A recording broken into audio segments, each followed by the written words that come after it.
Today we're going to look at some of the new features in version 4 of LiveCanvas.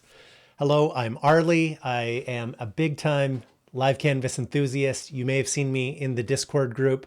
I've been building with LiveCanvas for over 5 years, and I have to admit that in decades of building websites, I haven't always kept up with the changelog of the various technologies that I use.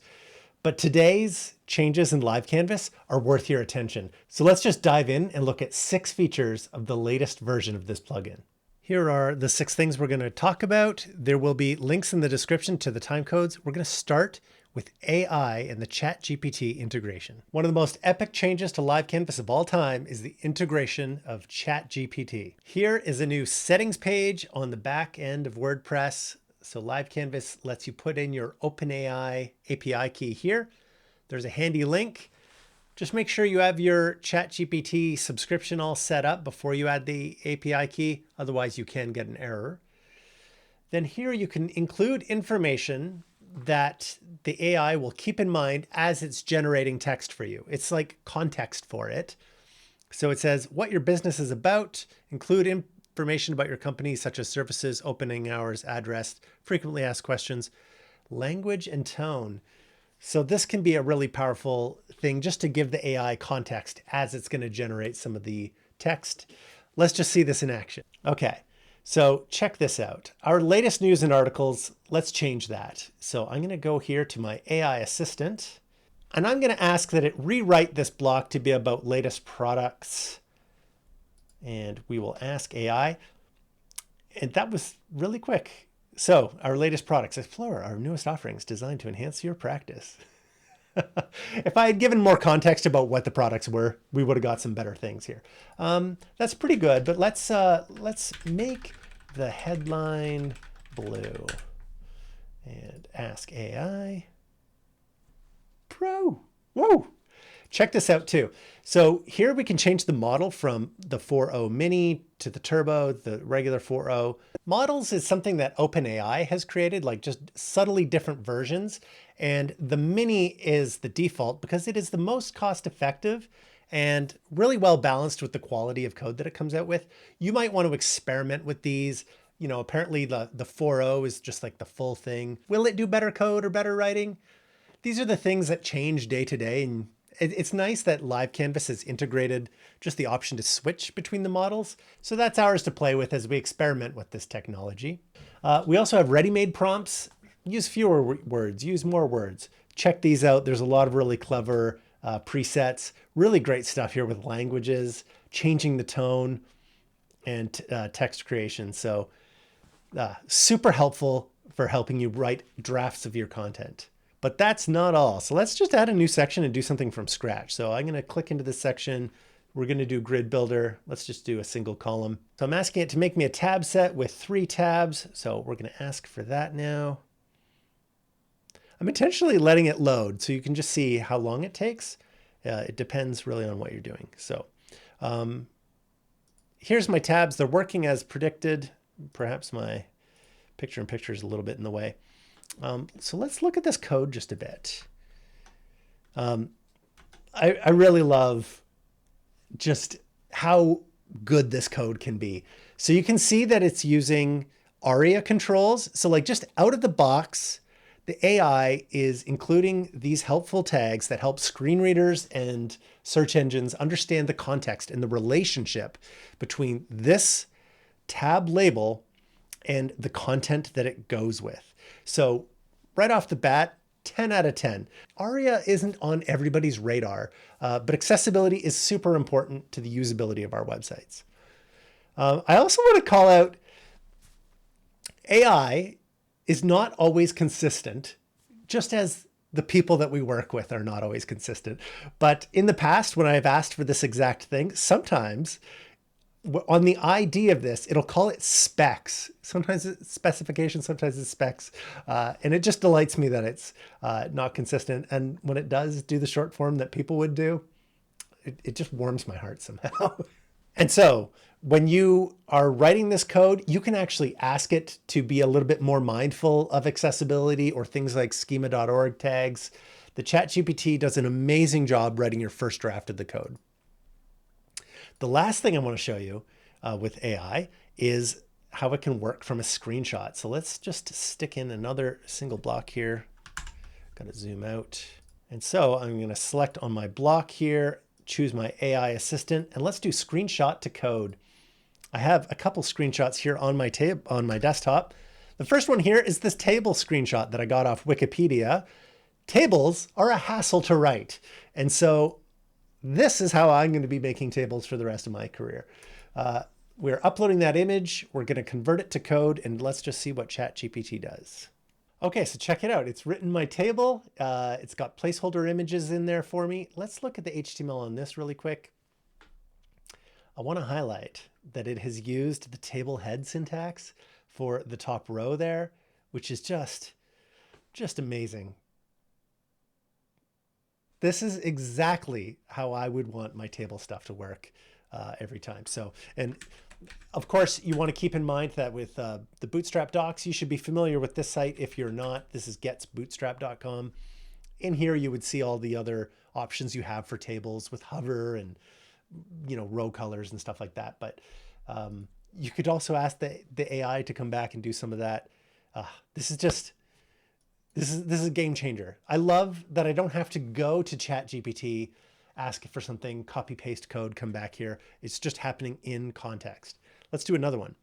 So I'm selecting my block, AI assistant, screenshot to code. Let's upload the other file. It's called layout.png. This is from the LiveCanvas site itself. So over here, we got text beside image, really common pattern. This image has some plain text in it, so I believe it will try to code that for me instead of making that an image. I chose that gotcha on purpose just to show the kind of rework you might have to do in your life. I think it's a pretty normal example. And it didn't do the live text. It did the previous time when I was sort of learning the ropes. Check this out. Let's make some changes here. Okay, now I'm going to ask it to make the button green and the no vendor lock-in a blue tag. And let's convert that to code. And there you have it. It's making those changes. It's making a beautiful first draft. I think something changed here. The image was a different size and there had been something below it, which brings me to another point that I want to make about AI. Like me, you probably have some mixed feelings about AI. You've seen some of the slop it's written. You've seen some of the weird hallucinations like glue your pepperoni to the pizza. But on the other hand, you've seen how it can really succinctly craft some words or write some really accessible code. So the mindset here that I always try to have is that this is a tool and I am the one who is in charge of the tool. So LiveCanvas is just making an integration with ChatGPT, and I will always be mindful of how it's used and that it will help me create a draft, but that I will own the content that is being published. And so I am just thrilled at some of the ways that this is going to really improve my life. I don't have to go out of my way to go to another website to go get this code. I can create it right in the situation. I'm getting it to help me with translation, create tables. I think it's the most perfect implementation of AI that I've seen so far.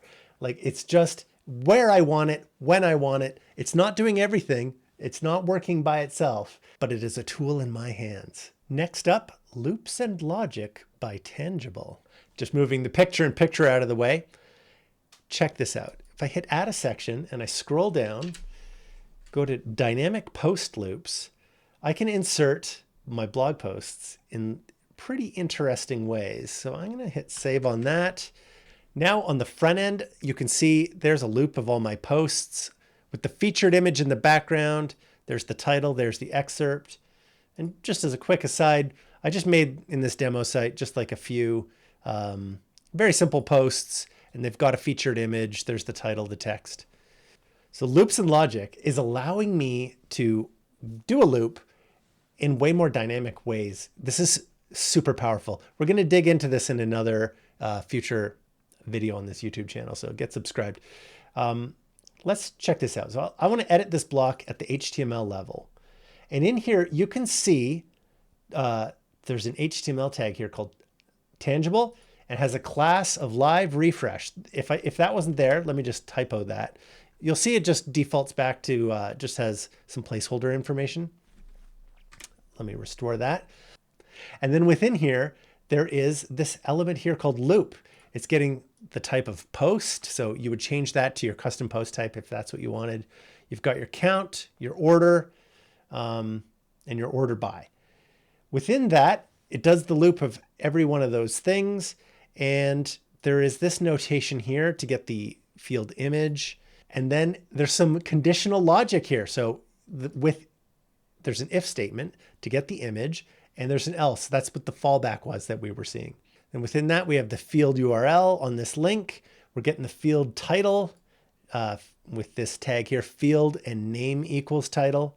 And then we have the publish date. Just hitting edit on this other one now, I wanted to show also the excerpt. You can set the number of words here in the context. Wow. You don't have to go into the functions.php file. This is beautiful. This means if you had like a mega menu where you're calling, some posts, or you have a related posts field, you can change the number of words in the context without jumping through any hoops. This is beautiful. Thank you, LiveCanvas team, for improving our lives in this way. I want to show you the documentation behind this. So Loops&Logic is this website here. I really enjoy their brand. It's very playful, just an incredible technology. But check out the syntax here. There are a couple things that I really want to highlight here. So, you can see they're using field and title. They're using title case here with just like the uppercase F, and then they just have the word title instead of name equals title. LiveCanvas is bridging the gap here between the code editor and WordPress and Loops&Logic. So there are a couple exceptions here where we are keeping it lowercase the way that semantically HTML usually is. Here on the LiveCanvas docs, you can see some of those differences here. So commands are in lowercase. We're using the explicit syntax with field name equals title. So keep that in mind if you're writing this code from scratch. But for me personally, I'm just going to keep inserting what they have there and just making the changes that I want. This is one of the most powerful changes ever to happen to LiveCanvas, and we will be doing a deep dive in a future video. Next, history and undo. If you're familiar with LiveCanvas, you know up here in options, there is history. One thing that is new is that this now will persist even after you refresh or leave the page and come back, which is pretty nice. The next thing I want to highlight here is universal selector.